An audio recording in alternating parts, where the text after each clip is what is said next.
Father Michael, we're just here to do a quick Q&A with you. You're going to be filming this, are you? Yeah. Okay. So in 5 seconds or less, could you explain your vocation story? Oh my goodness, my vocation story. In 5 seconds or less? Well, maybe a minute. I was in college and was looking at becoming a graphic designer or an illustrator, and started kind of returning to my faith, and it became more and more attractive to me as I was doing so, and eventually sort of figured out that I didn't really want to work in graphic design, but wanted to do some sort of work in the church and to teach the faith to others. I actually had a pretty powerful experience of kind of Jesus sort of tugging on my heart to follow him.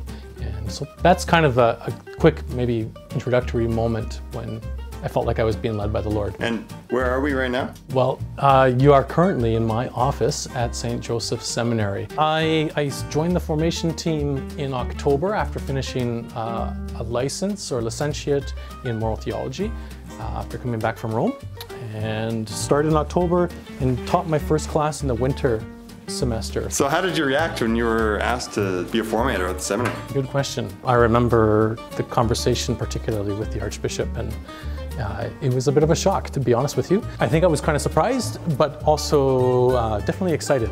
What was your first day of class? It was quite an interesting experience. I was extremely nervous, but it was good, and the students were good to me, let's put it that way.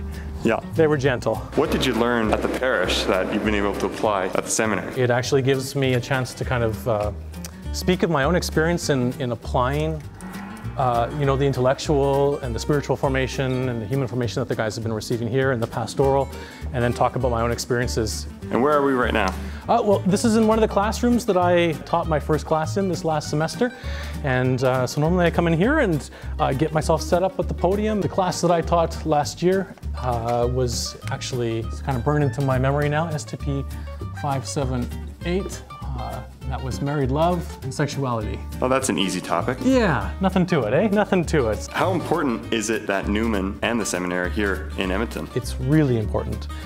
I don't know if we really understand the benefits, the blessings, all the good that comes out of having these institutions in our own archdiocese. And I don't know if I really understood that until I was maybe away from it, but to sort of see the richness of maybe the faculty, the student life here, these institutions, the opportunities for higher learning and your education, and the way that those kind of help to maybe buttress the church.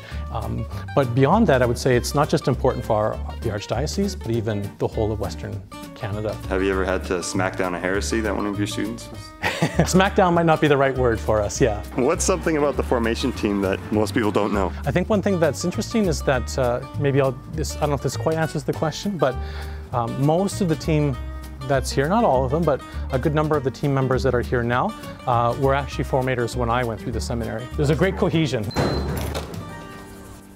The men who are being formed and who are discerning here to become potentially priests, ordained ministers in the church, are going to be serving the people of God. So the formation, the sanctification, the building up of the church throughout the world, particularly for us in Western Canada, is directly related to what happens here in this institution and to how well the men are formed here. I remember the Archbishop actually saying to me just after he talked to me about becoming a member of the formation team, he said, you have the potential to do a lot of good, and that was something worth pondering.